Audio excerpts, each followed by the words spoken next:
Alright, so I finally pulled the trigger on the new dewalt impact line. If you're familiar with my channel, you know I used to have a DCF 899 high torque and a DCF 894 mid torque that I converted to a 3/8 drive.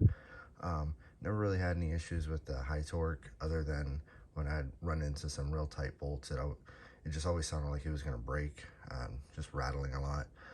But otherwise it was fine. But the mid torque I had just always felt underpowered. But just because I was invested so much in dewalt, that's why I was trying to make do with what I had. So I was real reluctant to switch over to Milwaukee, but I had a lot of coworkers that had M12 and 3/8 impacts, M18s that were breaking bolts loose that my mid torque couldn't. So little by little, I started switching over to Milwaukee, originally with the right angle impacts that came out a couple years back, and then eventually picked up one of these mid torques. See part number 2852, 3/8 drive, and this one was way more powerful than my old 894. So I was real impressed with this, and then ended up selling my old 899 so I could pick up one of these 2767s. And then as you can see, I just little by little switched over to Milwaukee, and then ended up bringing my dewalt stuff home. But I was real impressed with the Torque Test channel's reviews of the new 891, and then the smaller stubbies, but just wasn't completely sold yet. But a couple months back, my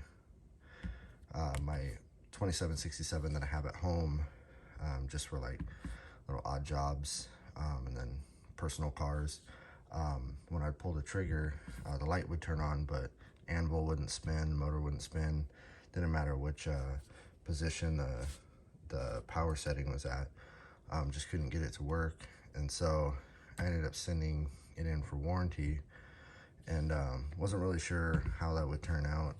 A little disappointed, but in the meantime, I picked up the DCF 900 with two of the oil resistant batteries, one I have over here, and you know, was pretty impressed with the new power numbers of the new 900.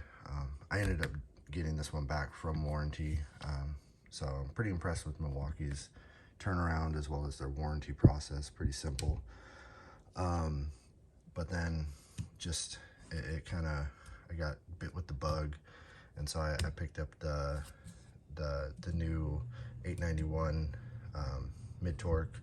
This one's rated at 800 foot-pounds, so it's a lot stronger than this Milwaukee mid torque, part number 2962.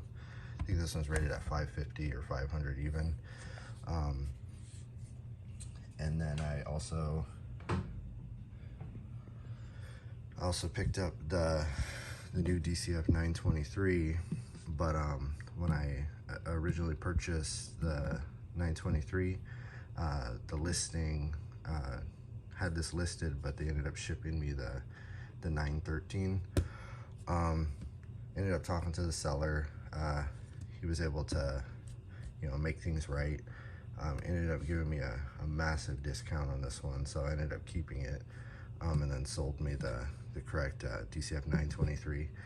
And so both of these guns are rated at 400 foot-pounds,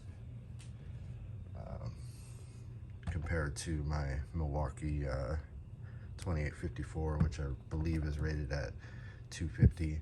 And I rarely run into bolts that this can't break loose, so I'm really curious how well these do.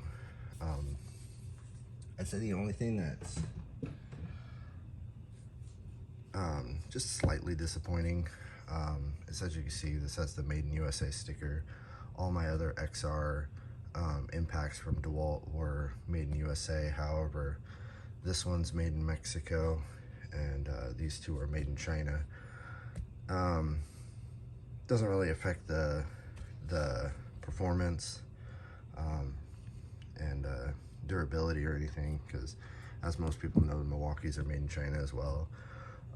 But it's just kind of disappointing, because that was like the big reason I went to DeWalt originally, was that it was assembled in USA, and however you think about that, it was still US jobs.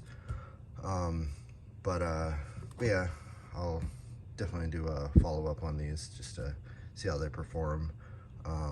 But as always, thanks for watching. I do have a little bit more coming. As you can see, I have some Sonic stuff in the background, and then some gear wrench stuff right here. But I got some small tool hauls coming, but I'll wait till the rest of it ships in before I make a video about it. But as always, thanks for watching.